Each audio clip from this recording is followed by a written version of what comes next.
Wait, the next presenter is an award-winning staff of UDS. Is the latest person to have won an international award. Only 4 Africans won that award, and he was one of the 4. He is the dean of the School of the Business here at UDS. Oh, he's already here, Professor Ibrahim Adam Osman. Thank you very much, Prof.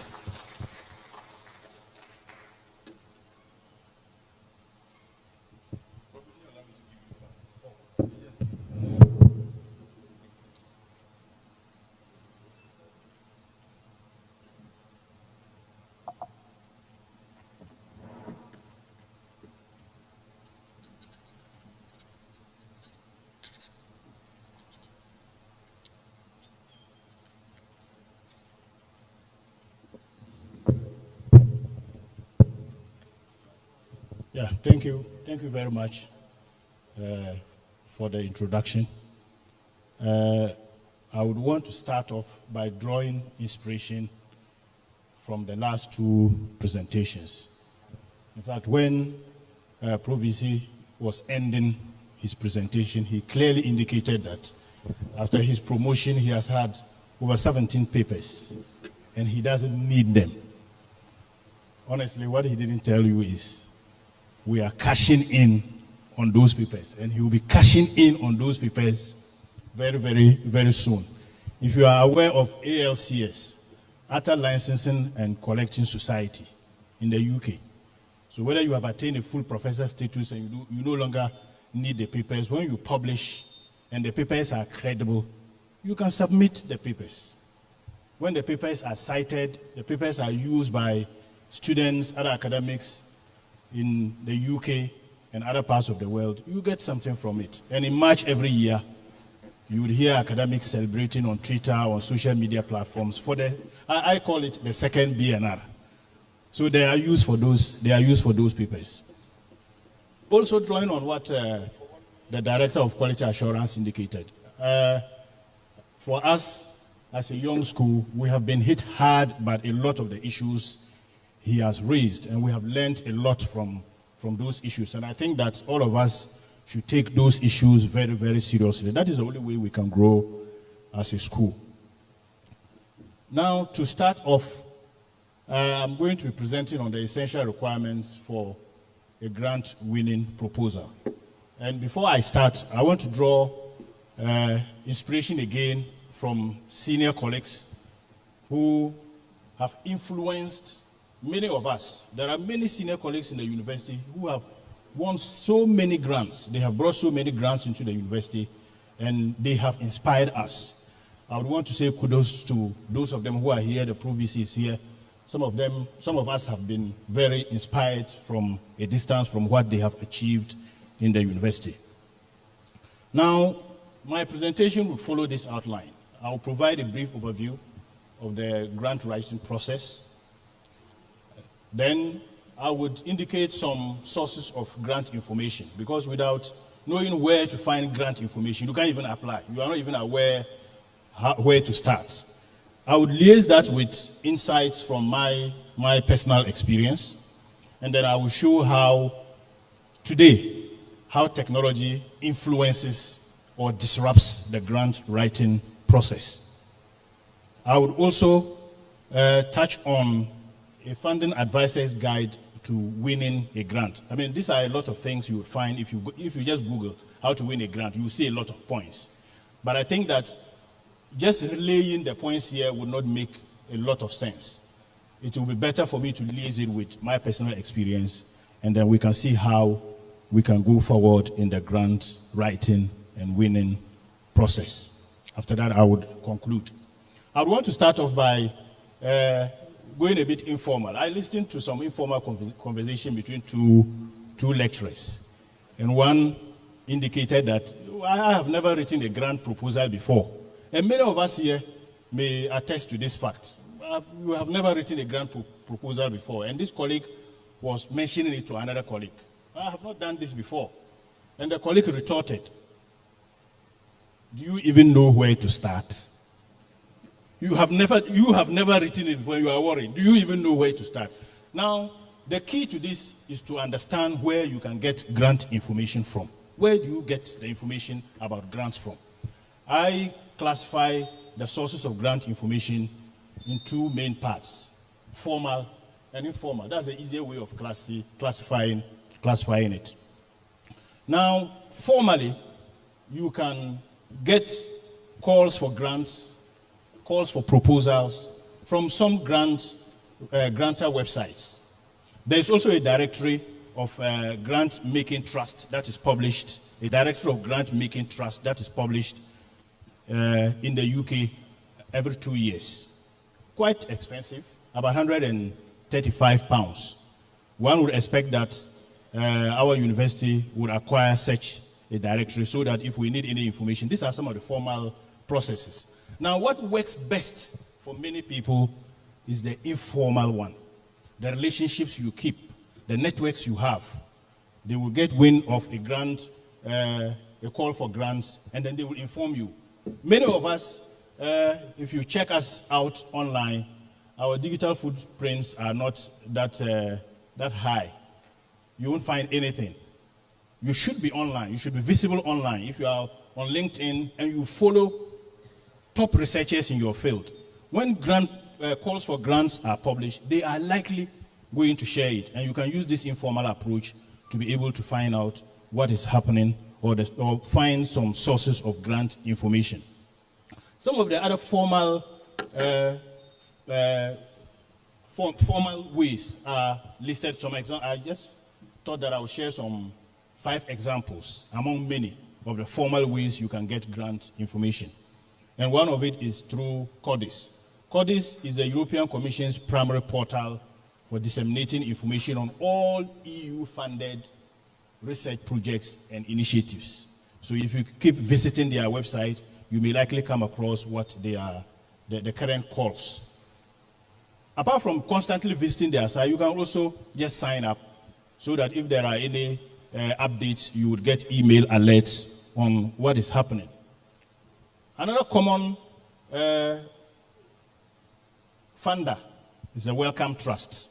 And the Wellcome Trust is a global charitable foundation that supports research in the field of health, science, and innovation. So it cuts across several disciplines. We also have the World Health Organization, and most often than not, they also share calls for proposals for grants. Then there is also the International Development Research Center, IDRC. And the IDRC is based in Canada and focuses on supporting research that addresses development challenges. Considering the unique setup of UDS, our niche area, many of us may be able to find calls for grants in this area. Then there's also the Newton Fund in the UK. The list is endless. But considering some of the tips I just mentioned, following some of these guys, some of these organizations, either on Facebook, on Twitter, or following maybe directors of such organizations, you may be able to get updates on when calls for grants are published. That is not enough. Assuming you have seen a call for grants, maybe a research grant or a project grant to implement some kind of intervention. That is not enough. Just knowing that this call is open is not enough. You need thorough understanding of the grant opportunity. And to be able to understand the grant opportunity, you need to understand the nature of the organization advertising that grant opportunity. What is their mission? What is their goal? What are their priorities?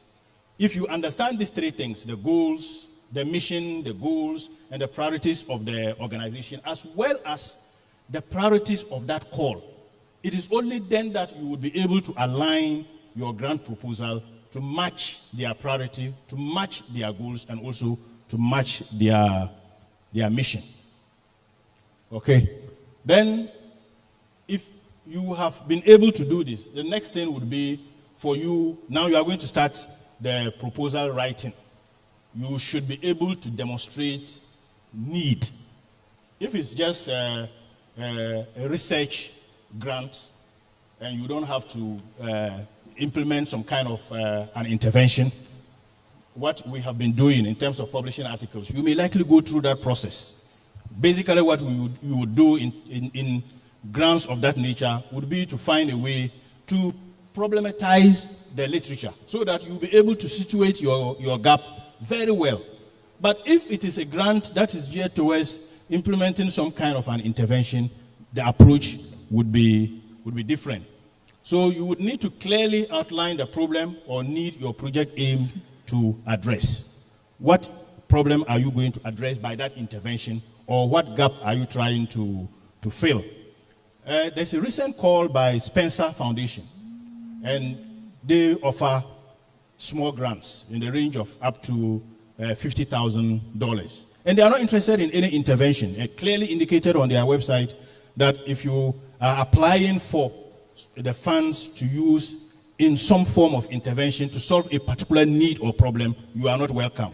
They are interested in you conducting some research and not implementing some intervention. In that case, that is what we do every day would qualify for that particular kind of research, addressing that kind of research problem. And in doing so, you would need to provide evidence, data, or statistics to support the significance and urgency of the need. You need to be able to do that. It's just like when you are writing a research problem and you clearly delineate your research problem.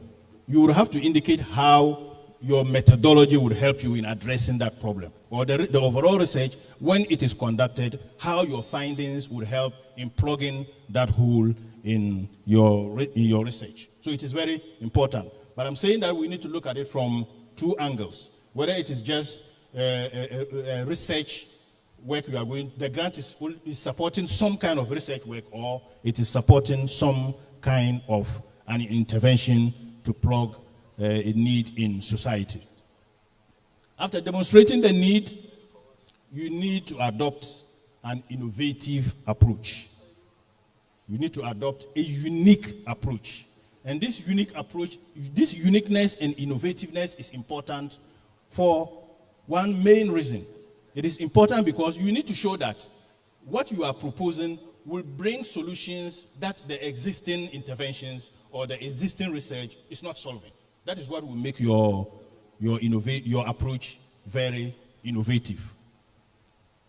If your innovative approach goes beyond the existing solutions that are provided, then it will mean that your intervention or your approach will be bringing what? It will be bringing positive change. And that is what reviewers of grant applications or funders are interested in. The positiveness of the change you intend to highlight on. So presenting a unique and innovative approach to solving the identified problem is key.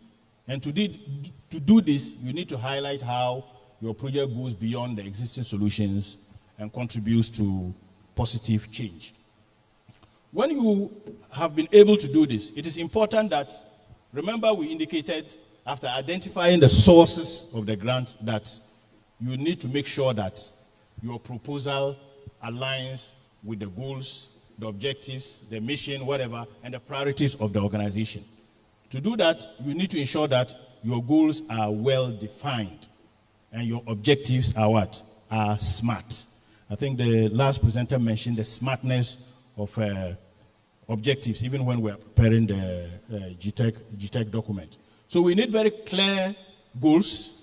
Clarity in our goals means that whatever I am presenting is clear, it is logical, it is explicit, it is accessible to diverse audience will be able to understand what you intend to achieve, and it should also be very, very relevant.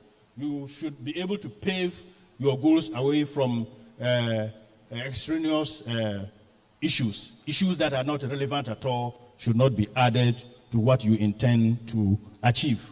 Also, your objectives should be very specific, and it should be within the proposed schedule.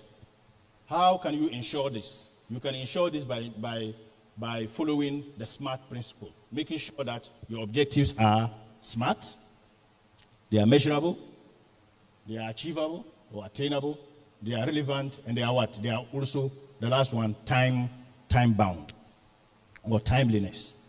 So clearly stating the goals and specific objectives is very important. as well as ensuring that our objectives are realistic, they are measurable, and achievable within the proposed time frame. The proposed time frame is not the applicant's time frame. It is the time frame the funders want the project to be executed, within which they want the project to be executed. In all of this, you would need a very robust methodology.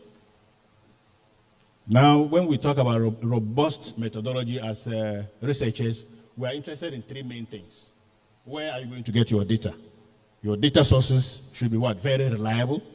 How are you going to collect it? After identifying the sources, how are you going to collect the data?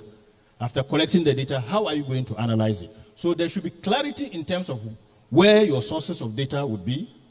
There should be clarity in terms of how you are going to collect the data. What kind of data collection instruments are you going to use? How robust are they, considering the kind of phenomena you are investigating or the kind of intervention you want to implement? So I give equal percentage to four things. The first being the sources of data. The sources of data are as important as the collection of the data in terms of using proper data collection methods. Apart from that, the data analysis methods. Remember that your proposal would be evaluated by grant assessors. Some people will assess it. And when they are assessing it, they are interested in how your sources of data are, how good your sources of data are, how good your data collection methods are, and how robust your data analysis methods are. So in all of that, I give equal percentage. Your sources of data, thinking about how the assessors will look at your proposal, how you are going to collect the data, and how the data would be analyzed. One thing we should not lose sight of when we are making grant applications is that we are looking for money. Basically, we are looking for, some call it in quotes, free money.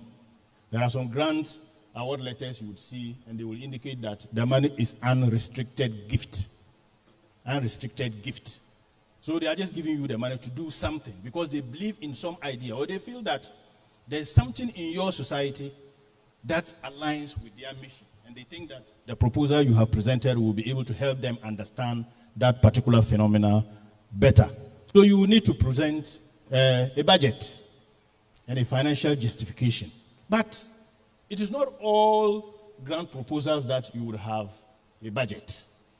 This can sound a bit surprising. There are some grant proposals, like the Spencer Foundation I indicated. They clearly indicate on their website that they would fund research projects in education up to $50,000. Up to $50,000.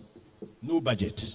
So you write your proposal, make justification within that budget. For some proposals, they won't even ask for a budget. They indicate the limit they can fund, how much money they can dole out.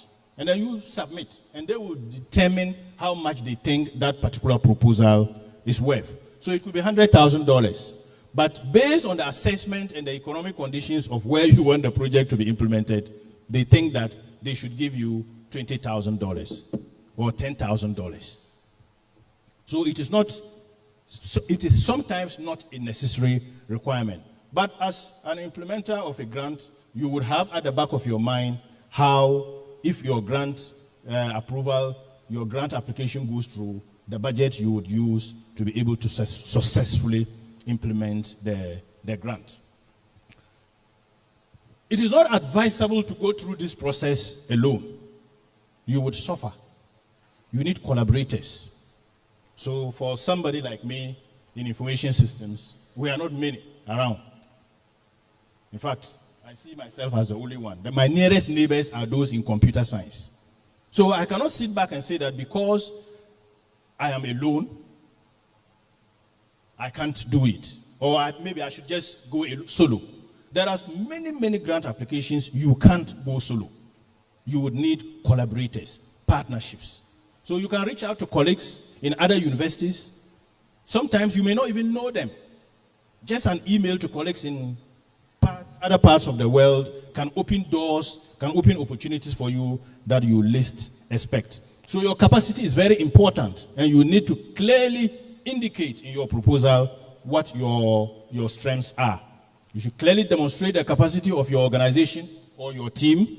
If you are not applying on behalf of your university or organization, you should be able to clearly demonstrate the capacity of the team, the organization, to be able to execute the proposed project.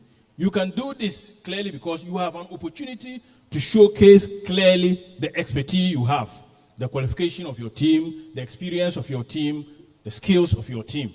In doing this, you will have to downplay a lot of things. You will have to downplay your weakness.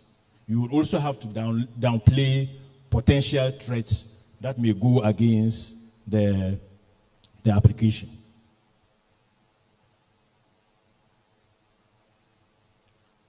The next important thing I want us to look at is the issue of partnerships and collaborations. There are many grant applications that will require that. For instance, the education grant I keep citing, they will require that maybe you have some kind of partnerships, either with some departments or other organizations that are well established in the area. In that case, you may have spoken to this organization and signed some kind of an agreement, and you can use specimen of this agreement as evidence of your ability to partner, your ability to collaborate with those who are leaders or movers in that industry. So highlighting any existing or potential partnerships.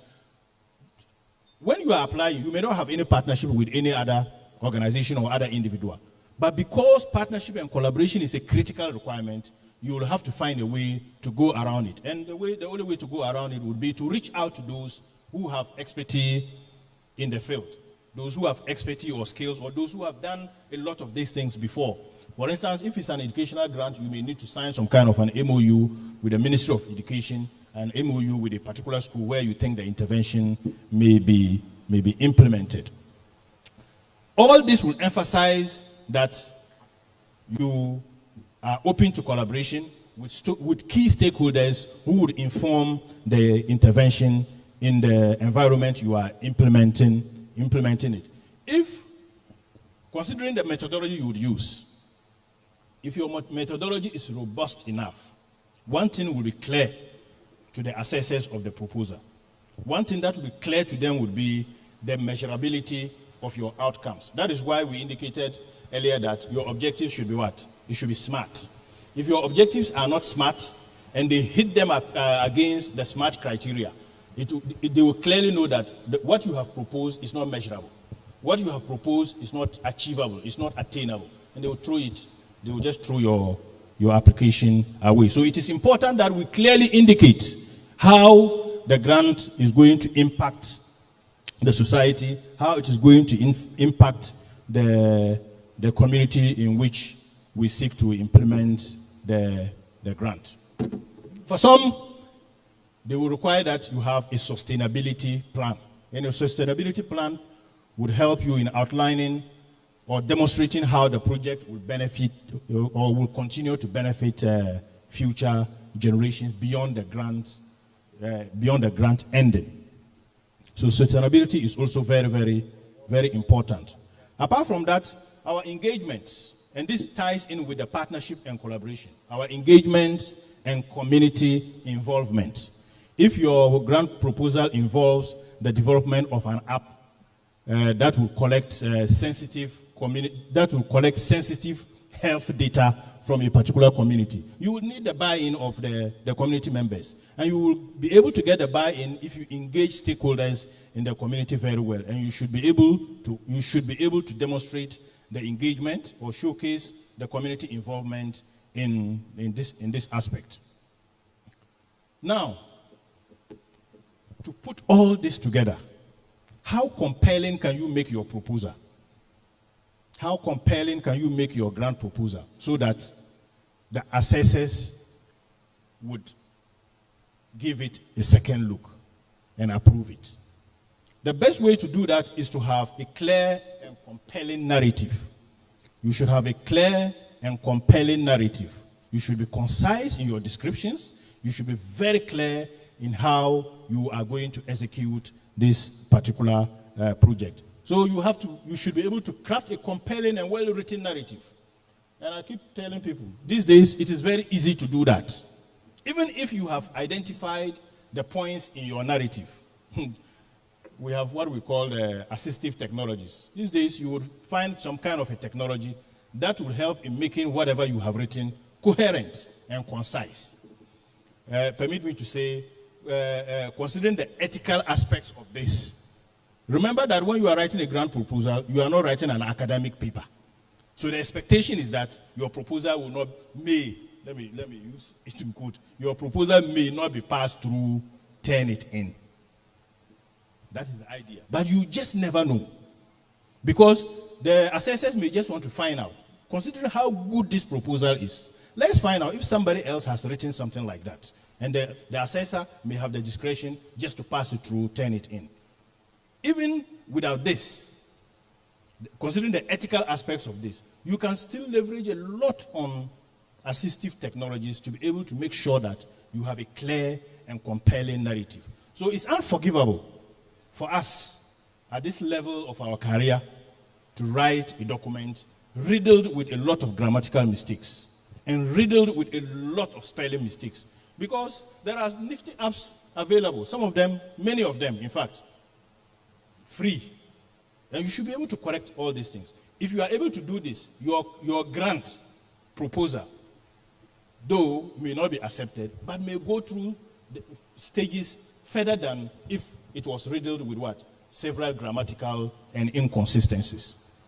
And we all know, when I'm talking about the technologies, I know the first technology that will come in mind would be what? AI. Which particular kind of AI? People will say ChatGPT, but I keep wondering. We have been using Grammarly for such a long time until ChatGPT came out. But that is AI as well. So if you look at the way Grammarly works, though it is AI, it is not writing or doing the work for you. And that is what I think many of us can leverage on, so that we submit grant proposals that are not riddled with a lot of grammatical or spelling mistakes. So you need a clear and compelling narrative. At the initial stages, what assessors can use to just screen off your application would be your due diligence. How are you following the guidelines? They indicate that you should submit a proposal only 3 pages. And you say, oh, if it's 2.5 pages, maybe it will go through. At that moment, in the scheme of things, we will call you a chancer. Then maybe you are just thinking that because of this little mistake, oh, they will overlook it. They will not overlook it. They will reject it, because your adherence to the guidelines are very, very, very important. So the way you format the document, if they indicate that the margin should be 2.5 centimeters across, you would have to stick to that. If it is 3 pages, it's 3 pages. If the font type is Times New Roman, Georgia, or whatever, you have to stick to that.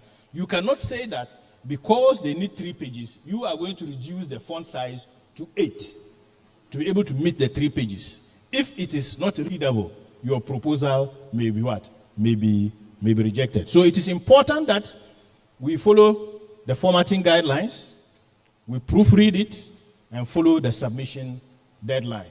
Many of us will leave it till the dying minute. 29th is the deadline, and you are just doing giddy to submit. That is when you are likely to make a lot of mistakes. When you present a proposal that is error-free, you are basically telling the assessor or the evaluator that you are a professional, and this is somebody they can deal with. So we must adhere strictly to the guidelines provided by the funding organization, and each funding organization would have their guidelines. For some, they will provide you a template, and you would have to fill things in strictly by that template. Others will give you a portal, and you go into the portal and fill in the details that are required. To ensure that you have complied with the guidelines, especially if you want it to be error-free and you want proofreading help, there are a lot of avenues you can rely on. Senior colleagues, those who have seen it all, you can give it to them.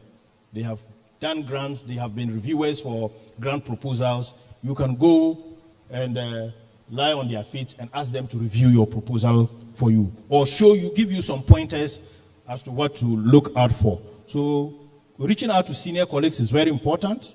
Your peers, your colleagues who are not maybe co-PIs in the application, they will have the third eye. And if you give it to them, they may be able to spot things that you as the writer of the application may not be able to. Sometimes we see some of us will see calls for grants, and you don't want anybody else to see it, let alone to write a proposal and give it to them to review. You feel that if you share the information with them, if they apply, you won't get. It never works. For me, that is sheer greed. It's sheer greed. Because come to think of it this way, if you have submitted a paper to a journal before, you will realize that sometimes you submit it and the manuscript number, it comes at 1,000 and something. The same thing applies to you when you are applying for a grant. Sometimes you submit it and your application is 1,015.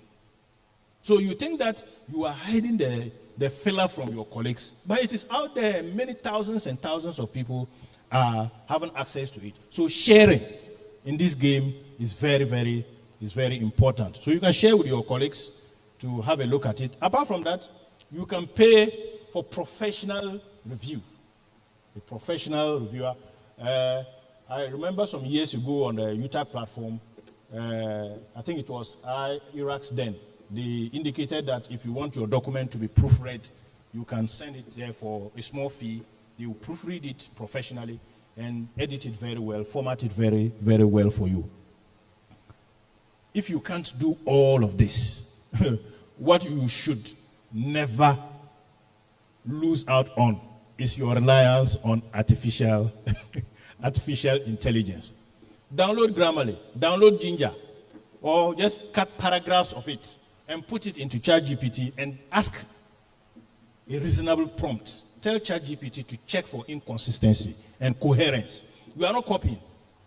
I do that a lot. And I think many of us as academics downplay the need for us to rely on these kinds of technology to work. I'm not copying. I've written my proposal. I'm done with everything. But I'm not sure of the coherence, the inconsistencies in it. So I just cut the paragraphs I suspect, and I put it into ChatGPT or BARD. I'll put it into BARD, and I'll write a very reasonable prompt. Please check for inconsistency, coherence, and grammatical errors. And you press enter, and you won't believe the magic that will happen. It will professionally review your paragraph or manuscript for you. Now, if you put it into Turnitin, you haven't committed any crime. Because Turnitin would not, that is your own words. It's just it's very similar to giving it to a colleague to review it for you using track changes, and then you decide to accept some of the changes, and you decide to what? To reject some of the changes. But many of us will feel that, oh, ChatGPT, if I do that, they will say I'm copying. No. You can use ChatGPT and many other technologies to be able to help you in that regard. So edit thoroughly to eliminate errors, improve clarity of your proposal, and ensure and enhance overall quality before you submit it. Now, tying into the clarity of your narrative is also the description of your project. You should clearly articulate the project's objectives, the scope, and the expected outcomes. And I already mentioned the issue about your objectives being SMART. Your description should also be very, very clear. It should be consistent, it should be logical, it should be explicit, it should be accessible, so that diverse audiences, when they read it, they will understand exactly what you are trying to portray. And then it should lastly be very, very, very relevant. The important thing about this is that when we assume that the reviewers of the proposal are experts in the field, they may not necessarily be expert in the area you are proposing to have the intervention. So it should be, your description should be very, very clear. Now, assuming you have done all these magical things, you think your proposal is 100%. You have a top-notch CV. Your co-PIs have excellent CVs. and you submit it. You have 12 for weeks upon weeks upon weeks. And now it's just 2 days to the submission of the proposal, and you submit it. The chances are that, and this is a sad part, after doing all these things, the 12, all these things, the chances are that there's a 90 to 95% chance that your proposal will be rejected. I'm going to say it again. After doing all this, all the hard work, all the MOUs you have signed, there's a 90 to 95% chance that your proposal may be rejected. Why? Why do you think your proposal may be rejected?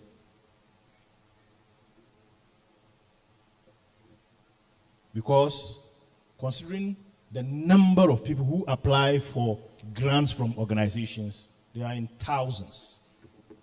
And sometimes, I came across a grant proposal about a month ago. Submitted an application.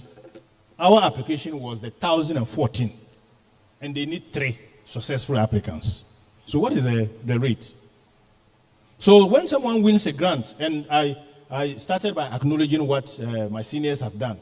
If they tell you the number of rejections they have received before they hit that jackpot, many of us, halfway, maybe a quarter way, there, we will just forget about everything and run away. So it takes a lot of determination to go through all of this, to be hit in the face with a rejection. You try again and you get rejected. But all of this needs one critical element: resilience. For you to be able to succeed in the process of winning grants, you need to be very, very resilient. And I'm going to tie into what a colleague told me this morning when we were talking about this presentation. He said, we are worried about getting papers published and getting promoted. You are talking about grants. We haven't even reached there. So I am not coming. And I said, look, we never got that opportunity. When I joined, nobody was talking about grants. It was until later that Pro VC and Co, they came around and they were talking about grants. We attended some of the sessions and we're like, hey, so we can also do this thing. You start early. You learn. You join your seniors as part of the team. That is the way you can learn. And this thing affects the way we publish as well. You feel that you are not there yet. Some of us feel that we are not there yet. So we are waiting to get that PhD until we start. That's when we would now start publishing. But all along in your department, in your faculty, there is a professor, there is somebody with PhD, there are senior lecturers. Why not attach yourself to them? The same thing applies to the process of grantsmanship. Attach yourself to somebody who has done it. You may not necessarily physically go there, but you follow what the guy has been doing. You follow some of his write-ups. You follow some of the successful applications to see how he has done it, and you can learn a lot from it. The process of applying for grants is not for chances. Who are the chances? Those who feel that, well, they say we should try and see if we can win grants. So I'm also just toddling along. So you see a proposal, a call for proposals, and you just do something. Just because you also feel, you just want to see how it is. Not that you actually want to win it. To be able to win a grant, you must put your all in it and run away from being a chancer. Because the process is very cumbersome and it's very challenging. And for you to just belittle it and feel and see that if you just do something, you may likely win it, you will be deceiving yourself. Fortunately, we are in an era, a digital era, where a lot of things are just in the open.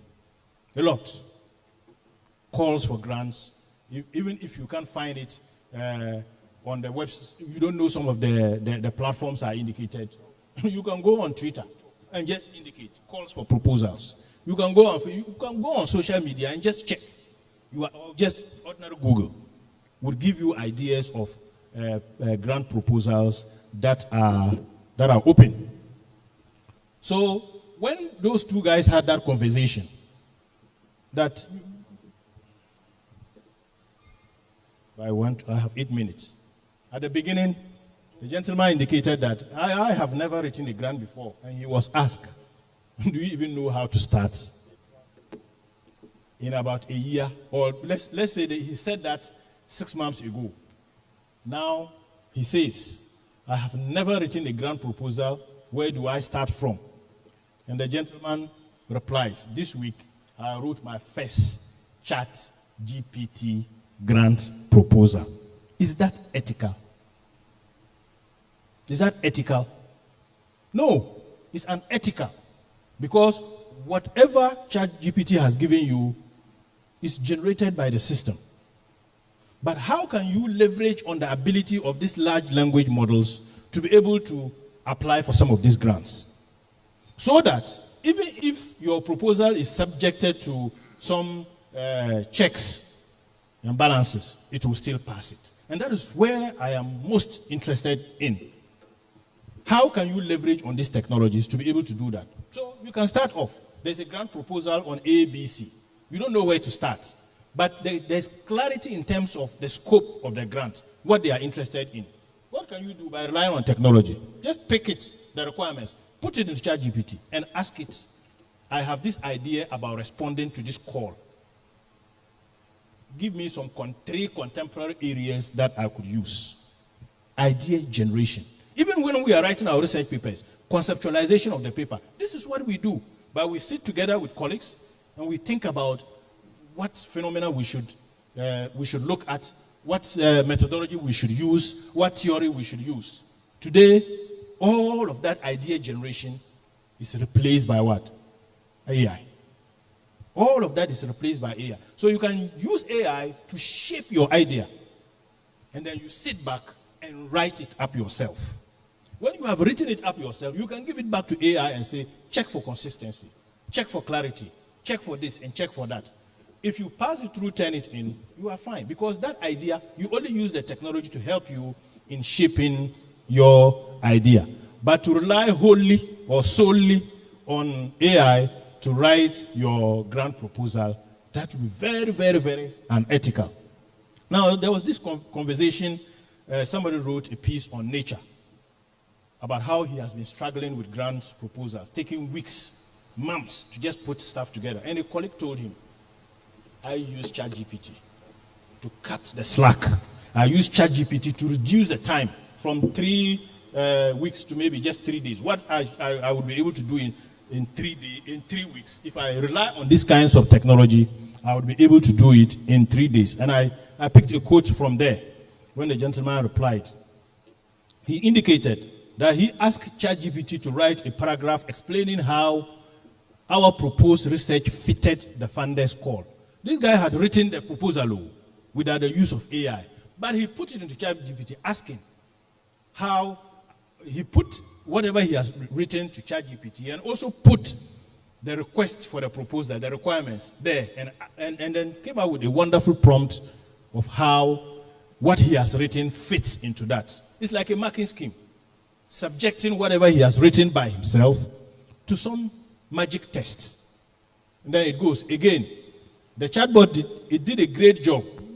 I read through everything, changing a few parts where the use of ChatGPT was too obvious.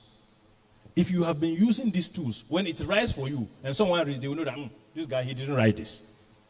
The obvious parts, he changed it. But the magic it did for him was that it cut the workload from 3 days to what? 3 hours. And that ties into one thing I would want to end this session with. In the age of technology, in the age of AI, it is incumbent on all of us to learn how to work smart and not work too hard. When I say work smart, it's not about the way the politicians are working smart. They are stealing our money, and they are saying that they are smart. No, that's not what I'm saying. I am not also saying that leverage on the technology and do copy work and submit. They will reject it because they will know that you have relied solely on AI to put it together. But you can work smarter, cut down a lot of tedious laboring hours to just some few hours, and you will be able to put together wonderful proposals. Now, I indicate when I was starting, I indicated that there are several checklists you would find on various funders' websites, indicating the essentials of winning a grant. There are so many.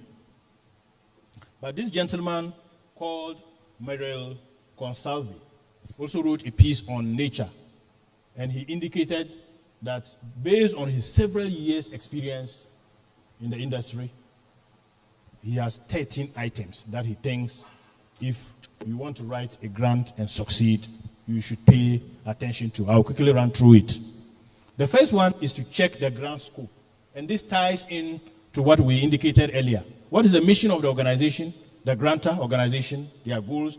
What is their current priority in the call for proposals they have floated? It's very important. Then you should read the grant guidelines and make sure that it is properly formatted. Also, read the assessor guidelines. What are they going to be looking out for when they are assessing the proposals? Don't assume expertise. And we indicated that in the CLARE acronym, we indicated that our proposal should be accessible. People should be able to read it from diverse backgrounds and understand what we are putting across.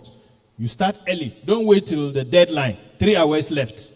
And there's a lot of traffic on the side. You can't even submit. So you start early. Polish your CV. Polish your CV. If your CV is not good enough, find somebody who has a wonderful CV, who has an experience as a co-PI, and add it to it. Think about the budget. We spoke about this. And then also demonstrate impact. And your impact should be what? Measurable. Then use the template supplied. If they are giving you Excel, Word templates to use, you would use that. And the last part, you should be prepared to fail. So if you get knocked down by one rejection, don't say that, this thing so is tedious like that. Try again. Polish it up. Some will give you feedback on where your application fell short. Improve on it and wait for other applications that may come out. Learn from it and see how you can transfer that knowledge to other areas. Last but not the least, we can take this away. Strategic efficiency is very important. And this ties into what I talked about earlier, working smart. Prioritize strategic efficiency over sheer effort. Yeah. You can be very efficient if you rely on a lot of small, nifty technological tools. Embrace innovation. There are some of us here, if you are here and you still write your notes on paper, you are in serious trouble. Some of us here, we are scared of technology. There are particular groups of technology we refer to as disruptive technology. When those technologies come up, they have sweeping changes in the industry. Like AI, for instance. If you are an academic and you say you would never rely on these tools, you are in serious trouble. Because you would be struggling. For me, if I'm struggling to do anything, and I've been doing this for years, maybe it's because of my background. If I'm struggling to do anything, I will look for and Mr. Edu said that's the same. He's nodding. Those with technology background, if they are struggling to do something tedious, they will look for the way to do it smarter because it is there. And if you check, or look harder, you would be able to find it. Then also the issue of intellectual agility. You have to prioritize intellectual agility by adapting to challenges with thoughtful problem solving rather than exhaustive labor. It also ties into the issue about working smart and not sheer effort. The impact of your work, very important. And the last but not the least, resource optimization. Optimize resources judiciously, recognizing that working smart involves making the most of available tools and opportunities. We don't have the directory of grant-making trusts. The university hasn't bought that directory. But how can I look for grants if I'm still interested in applying? I can rely on the informal ways to do that, other than saying that because my university hasn't subscribed to so and so grant databases, I will not do it. But interestingly, with all this hard work and labor, all this for a 90 to 95% chance that your proposal may be rejected. But that should not serve as a demotivator. The many times you fall, rise up, try again. One day, your application will go through. Thank you very much.